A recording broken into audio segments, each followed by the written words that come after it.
Todo mundo, eu sou a Carol, esse é o Café com Tártaros. Tô gravando sem óculos porque eu tô tendo que usar luz artificial porque já é de noite e eu sei que a luz bate no meu óculos e reflete, vocês não são muito fãs disso.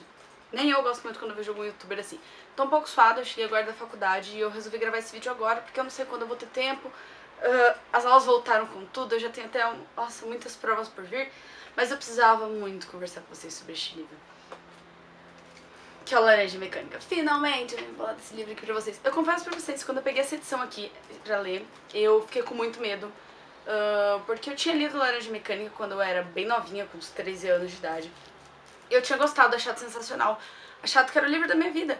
E o problema foi que eu tive muito medo de um dia um livro que eu gostava tanto, eu idolatrava tanto, deixar de ser um livro que morava no meu coração. Aconteceu com alguns outros livros, e aí eu fiquei com bastante medo de Laranja Mecânica ser um desses livros, e por isso eu não tinha comprado essa edição aqui especial de 50 anos quando ela saiu. Eu comprei ela no início desse ano, no aniversário de 3 anos da Amazon, quando ela tava por um super desconto, uma promoção muito boa. E é isso. Bom, essa aqui então é a edição. Ela tem essa jacket aqui bonitinha, e aqui por dentro dá pra ver que são várias ferramentas. Na capa de trás também tem essas ferramentas. E daí quando você tira a jacket, você tem essa capinha aqui laranja, onde aparece o ano do lançamento, 1962, e uma laranjinha mecânica, que é o símbolo do livro da Laranja Mecânica, e 2012, e de novo o símbolo aqui atrás, quando o livro fez 50 anos então, né? E aqui também tem na lombada escrito Laranja Mecânica Anthony Burgers.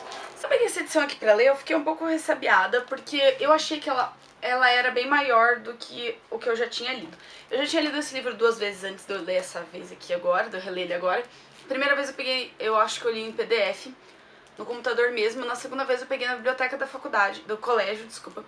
E era a capinha que tem o cérebro. E eu percebi quando eu comprei essa aqui que aquela edição era muito mais fina. Eu não sabia o porquê. Depois quando eu fui ver aqui, tá dizendo que tem um material inédito e ilustrações.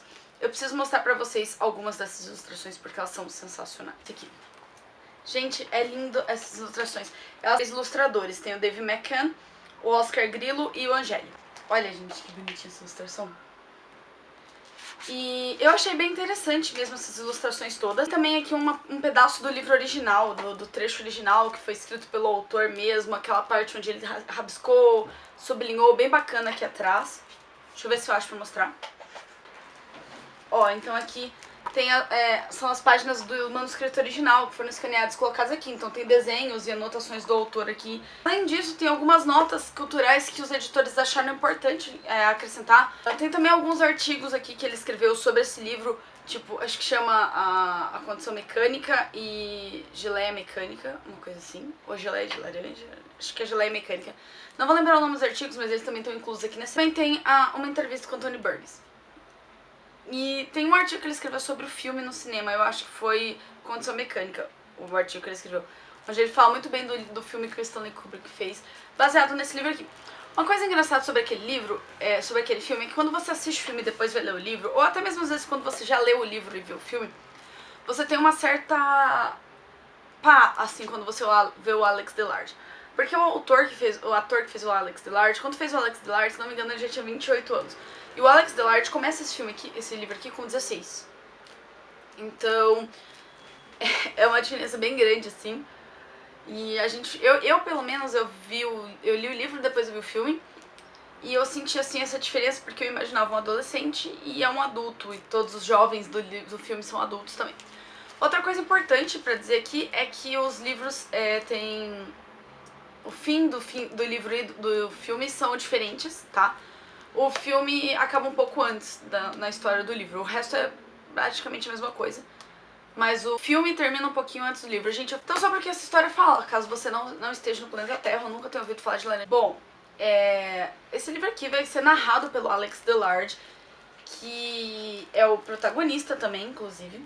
Então ele vai ser o narrador protagonista do livro. E ele vai contar pra gente, então, a peripécia dele com a vida de uma forma geral. No início, ele é um trombadinha, por assim dizer. Eu não sei se a gente ainda usa o termo trombadinha, mas ele é um meliante. Ele é um jovem revoltado, que não tem motivo pra estar revoltado, aparentemente, além dele ter uma grande raiva interior. E todos os adolescentes daquela época, basicamente, eram assim nos bairros pobres, que era mais ou menos onde eles moravam. Bairros de classe média, porque eles não são bem pobres. O livro não é meio distópico, eles passam no futuro, mas no futuro não muito distante, mas naquela época, no século XX, ele era um futuro não muito distante. No século XXI ele também é um futuro não muito distante, né? Mas então esse livro aqui vai se passar nesse futuro, numa cidade que a gente não sabe qual é, se não me engano.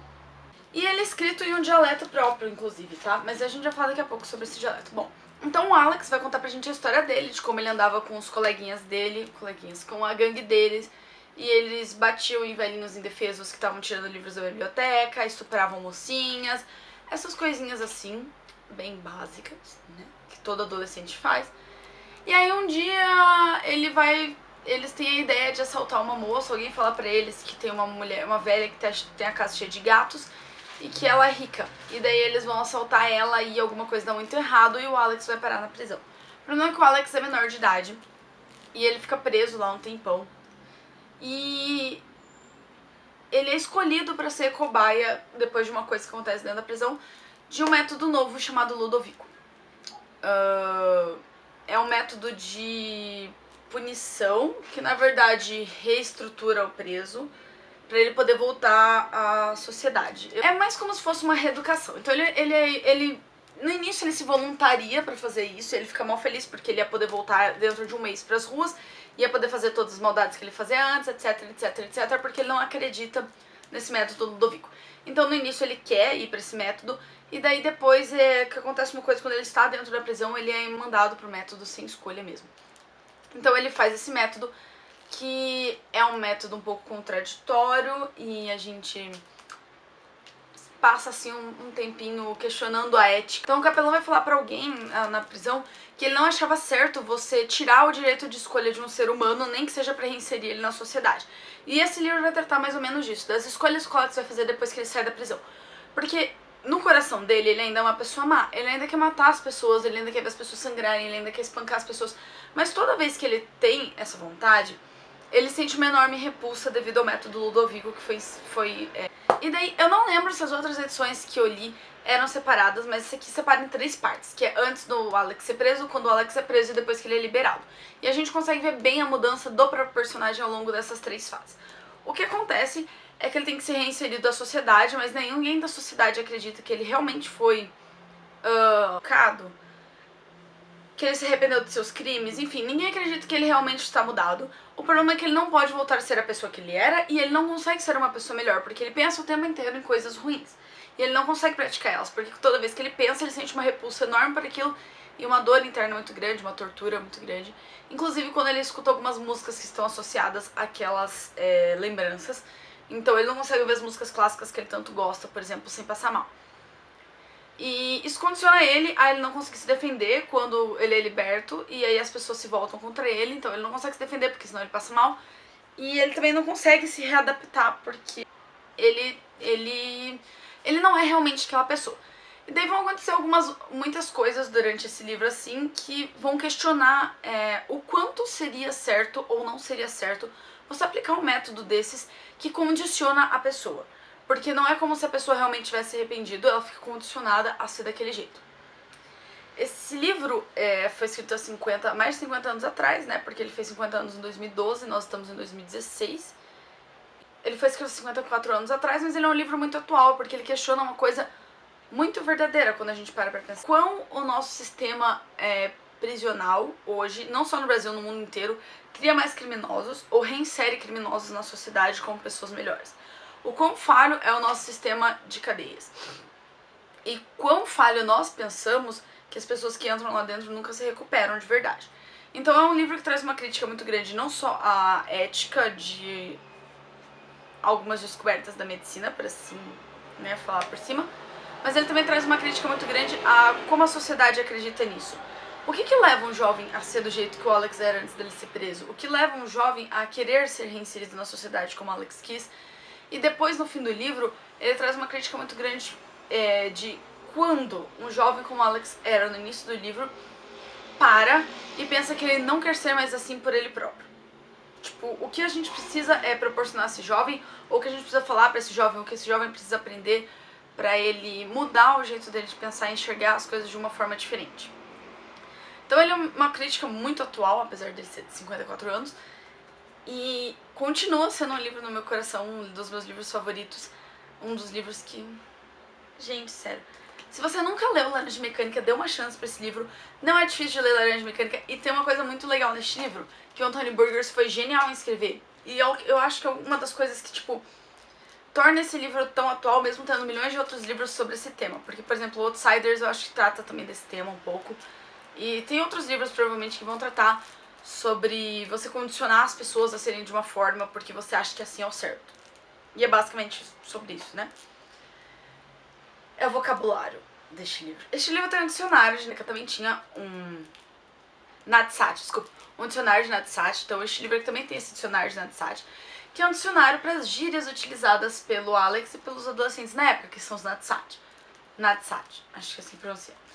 Que Nadsat quer dizer adolescente, nas gírias deles. Então vem um dicionário aqui incluso nesse livro, mas o próprio autor sugere que você tente ler o livro sem ler o dicionário do livro. É bem bacana, não é difícil você entender as palavras e é muito horror show. E vocês vão... Sério, gente, é bem bacana porque você se sente assim... fora da sua contextualização, sabe? Você realmente se vê olhando para uma espécie de adolescentes que não existem mais ou vão existir só no futuro. E essa língua não existe, é baseada, se não me engano... Não vou lembrar agora, mas ele é baseado em alguma língua europeia. As palavras. Parece um pouco com russo, mas eu lembro que não era russo quando eu fui procurar muito tempo atrás. Eu sabia. Mas assim, vocês precisam... Por favor, nunca te pedi nada, leiam Laranja Mecânica. Repensem como a nossa sociedade é doente. Porque esse livro aqui realmente mostra pra gente o quanto a nossa sociedade é doente. E era no século XX, é no século XXI, provavelmente vai ser no século XXII. E esse livro vai continuar sendo super atual e vai ter edição de 100 anos, 200 anos, 300 anos. E a gente vai ler e vai pensar, cara, por que nunca ninguém criticou isso antes? As pessoas criticaram, é que ninguém escuta elas. E é isso, esse vídeo tá gigantesco, eu vou ter que cortar muita coisa. E espero que vocês tenham gostado, se inscrevam no canal para receber os próximos vídeos, deixem o seu curtir para me ajudar a divulgar, leiam Laranja Mecânica, se você já leu me conte aqui se você ama esse livro também tanto quanto eu, se você achou a história boa, se você gostou da história, se você não gostou da história, se você não entendeu o que realmente o autor quis dizer com a história, poderia se encaixar e é um livro muito bom. E até o próximo vídeo.